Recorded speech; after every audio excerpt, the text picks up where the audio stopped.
ada sebagian oknum yang mengambil manfaat dan merusak nama baik Kemensos. Soalnya ini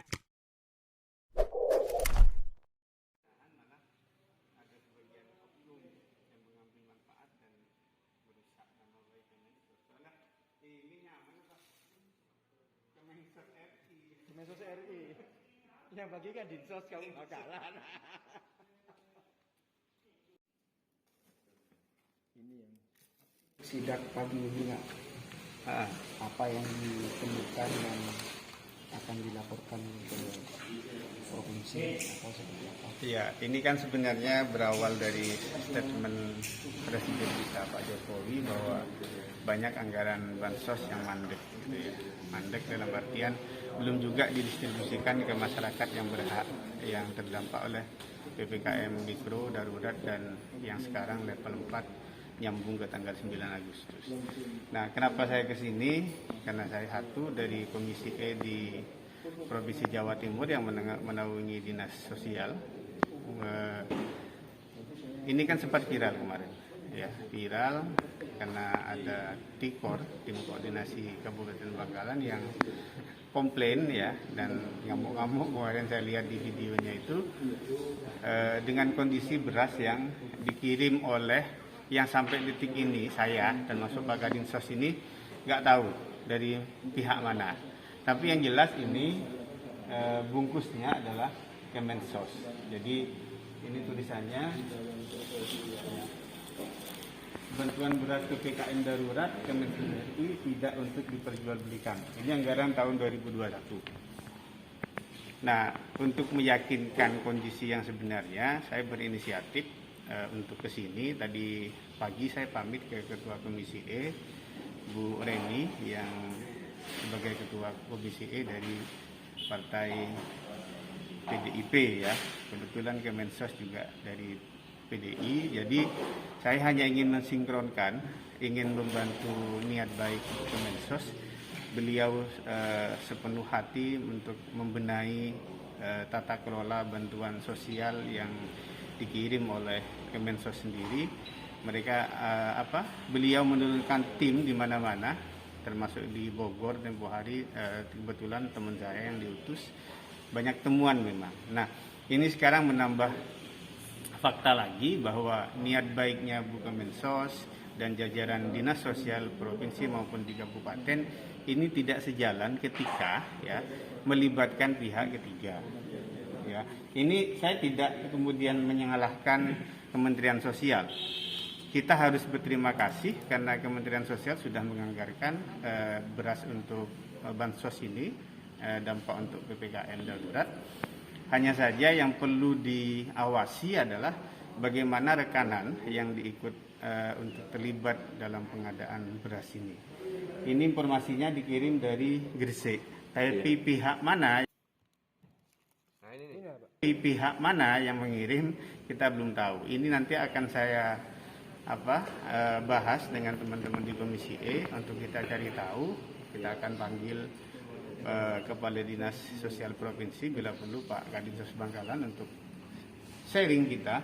Kok tiba-tiba kemudian ada orang yang mengirim beras atas nama Kemensos gini? Bina Abadi Perkasa. Cuma nggak ada yang bisa dihubungi. Ini ada PT Abdi Perkasa, Bina Abdi Perkasa, Beratang Binangun, Surabaya. Surat jalannya dari sana. Ini kita belum tahu apakah ini yang menjadi rekanan. Tapi yang jelas kalau dari surat jalan ini keluar dari mereka. Ini PT Bina Abadi Perkasa, Jalan Beratang Binangun nomor 17 Surabaya. Nah, nanti saya minta Pak Dinsos, ya, kita akan bahas nanti biar clear ini bahwa negara tidak sembarangan, tapi pihak swasta yang diajak bekerja sama ini yang kemudian membuat rusuhnya kualitas beras yang mau diserahkan ke masyarakat. Saya selaku anggota DPR Komisi E Provinsi Jawa Timur nggak ngerekom ini untuk diserahkan ke masyarakat. Lebih baik ini kita minta ke pihak yang mengirim untuk diambil diangkat lagi, jangan kita serahkan. Karena ternyata informasi yang kita terima kabupaten lain nggak kayak gini kualitasnya. Ini ada kutunya sudah, nih, ini kelihatan. Ini kutu yang tampil di permukaan, yang di dalam kita nggak lihat. Jadi kalau ini kemudian satu barang yang dibungkus bersamaan, berarti saya bisa menyatakan beras ini semuanya ada kutunya. Berarti indikasinya oplosan. Bisa saja, dan ini udah nggak layak konsumsi. Masa kita mau makan kayak bahan konsumsinya ayam kan gitu? Ini nggak layak dan tidak beri kemanusiaan. Dan saya berharap pihak kepolisian turun tangan ini, entah itu Polres Bangkalan atau Polda Jawa Timur, untuk mengusut. Ini jelas ketika menurunkan kualitas berarti ada permainan harga. Itu aja, beda dengan batuan yang ada di sebelah atau yang di belakang itu. Berarti ada indikasi ada orang yang meraup keuntungan. Betul, pasti dimanfaatkan ini untuk meraup keuntungan. Ya mudah-mudahan nanti pihak Polres atau Polda Jatim bisa ngusut ini, dan saya berharap teman-teman ada yang berani ngambil sampel lah ini. Apa langkah dari Komisi E? Kalau saya akan bahas ini dulu di Komisi E nanti, karena saya tadi izin ke Bu Ketua. Nanti hasil.